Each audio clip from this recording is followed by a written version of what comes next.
mezzo metro, 2 persone.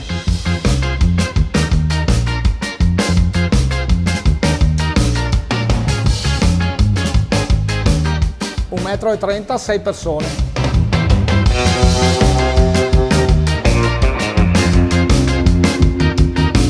1,50 m, 8 persone.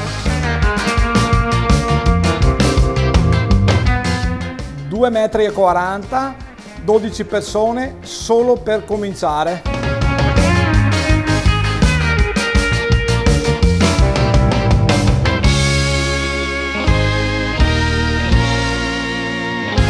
Ciao ragazzi, il tagliere è la cosa più semplice che ci sia, perché richiama il senso di giovialità, il piacere di stare a tavola insieme gustando delle cose sicuramente buone ma anche più o meno elegantemente rustiche, diciamo così. Ma per Claudio è stata soprattutto un'idea, semplice per l'appunto, ma non banale. E sapete perché? Perché in ogni tagliere c'è un pezzo della sua vita, un pezzo della sua storia. E le storie più belle, si sa, sono anche le più vere. Ma ci arriviamo. Intanto capiamo come è partito con questa idea. Ma l'idea del tagliere è nata da una cavolata, una semplicità enorme, perché già costruivo qualcosa nei taglieri su taglieri piccoli. Dopo degli amici per un Vespa raduno mi chiedono di fare dei taglieri grandi con tutte le cosine che io facevo originali, no? E passato un mio amico falegname, là sono andato a chiedere portami giù 2 tavole con il manico che sembrano un tagliere. A lui si è un po' sbalordito questa cosa, ha detto ma cosa vuoi?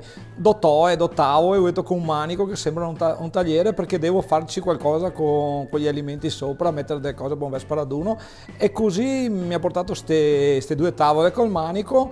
E il sabato successivo che ho avuto questo Vespa raduno ho improvvisato a metterci di affettati, varie cose che facevamo già, e è nata una cosa stupenda, perché è iniziata a uscire sui social, una cosa semplice, solo di affettati, sottoaceti, qualche gressino del pane, ed è nato sto tagliere che ha iniziato a girare sui social, a chiedermelo, e dopo la settimana successiva l'ho proposta al tavolo delle persone nella mia piccola saletta, e tutti sono stati un po' sbalorditi da sto grosso tagliere, sta tavola col manico che creava confusione in tavola, cioè era un po' una cosa originale nata così per scherzo. In casa mia c'era una tradizione di cucina, la mamma ha preso quel locale che io ho prelevato 2009, la mamma l'aveva preso negli anni 70, dove era una classica osteria con una corte di bocce dove non si faceva da mangiare. E la mamma, come me, è partita all'improvvisata, no? Così, senza nessuna esperienza, solo di cucina di casa, proprio semplicemente qua soppressa, faso in salsa e fare qualcosina, sta piccola e vecchia, diciamo, bar, no? Su una stanzina piccolina. Al di là poi, se la cosa è andata avanti, hanno fabbricato, che ha costruito qualcosa di più, e ha iniziato a fare anche la carne alla brace e qualche pasticcio, il classico che andava, parliamo anni 86, 87, 85 e così, però ho sempre vissuto in mezzo a questo mondo, cioè la mamma ha sempre cucinato e ha portato avanti fino al 2009 questa attività. I taglieri che escono dalla sua cucina non sono mai gli stessi, cambiano in funzione di diversi fattori, la creatività sua, di suo figlio Riccardo e del suo staff, oppure cambiano in funzione delle richieste del cliente, perché si può personalizzare quello che c'è su ogni tagliere, oppure cambia in funzione della stagionalità a cui Claudio dà un particolare valore, perché ha un legame con la sua terra. Insomma, che siano taglieri di antipasti o di dolci, non sono mai la stessa cosa, c'è una sorpresa ogni volta. E non è mica male per uno che un tempo faceva tutt'altro mestiere. Io sono una persona, non sono un cuoco specializzato, vengo giù da un camion perché facevo il camionista, ho lavorato per anni nell'edile stradale, però il mondo mi è sempre appassionato, ho sempre ricercato, ho sempre visto, era una delle mie passioni fino a che la mamma cede l'attività, e da là ho deciso di partire, e, diciamo anche un po' sprovvisto un po' di tutto, cioè per una scommessa in me, cioè con una semplicità enorme, non sapendo dove potevo arrivare, dove dovevo andare, con tanta voglia di fare. I miei taglieri vanno composti, diciamo, sono partiti da una semplicità con gli affettati, dove senza tanto studio con mio figlio, con i ragazzi che lavorano con me, abbiamo creato delle cose semplici, cioè ci mettiamo 4 tipi di affettato, dove cambiamo sempre gli affettati, usiamo affettati di stagione, dove non ci siamo fermati a questo,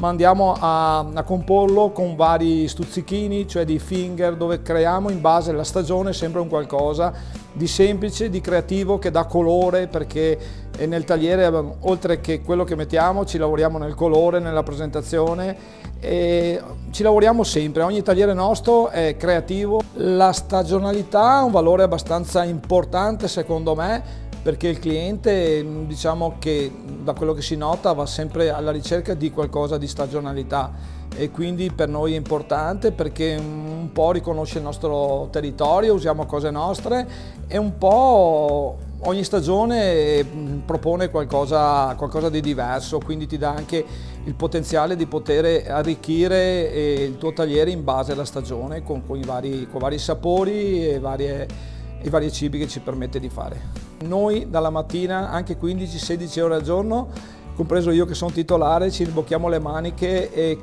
creiamo e ci facciamo le cose. È molto originale, con cose genuine, e il 100% ci tengo a dire, non possiamo piacere a tutti, però cerchiamo ogni giorno la qualità e la semplicità dei piatti.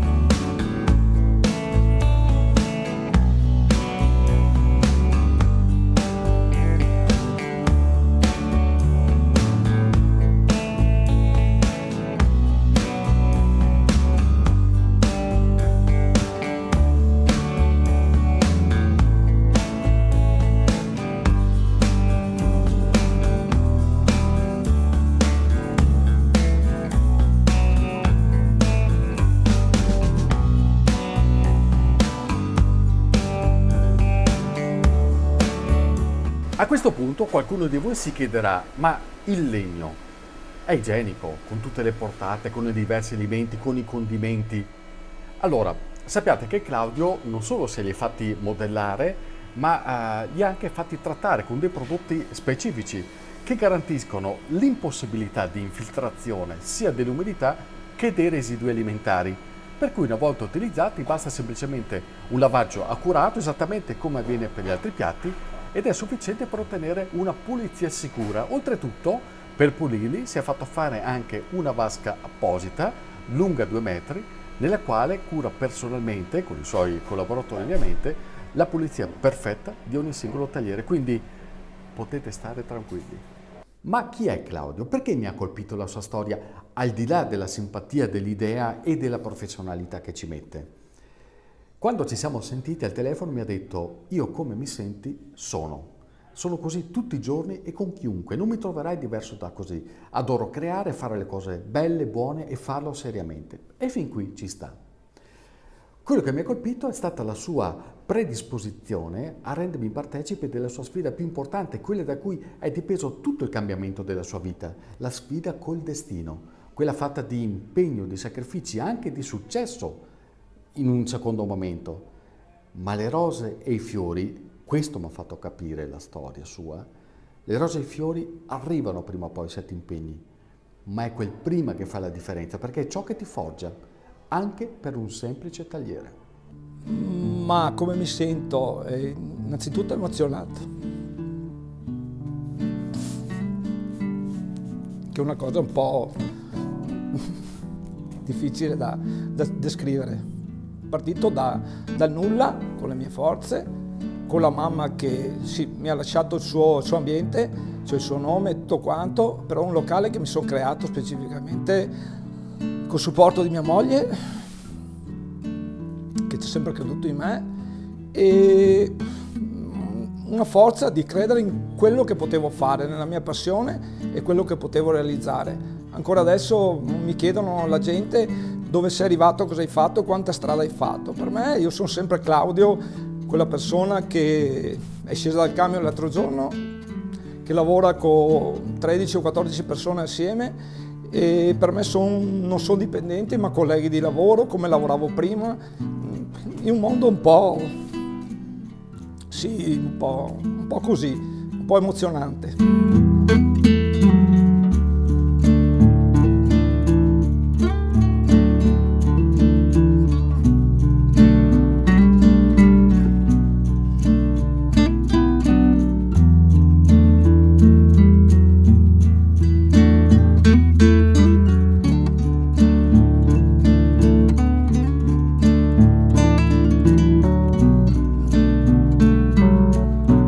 Eccoli qua, gli uomini e le donne di Claudio. Con questi due taglieri chissà cosa c'è sopra, il mistero va svelato. Ascolta Claudio, quelli li hai da 2, da 4, da quanto hai? Da 4 e da 2 questi due taglieri. Ho capito. Mi quali sono dei 4 o dei 2? Questo da 4. Le per me, ok. Quindi è tutto per tu. Ciao ragazzi, se passate da queste parti a Tre Vettore, fate un salto a trovare Claudio e la sua gente e dopo sbizzarritevi a inventarvi il vostro tagliere.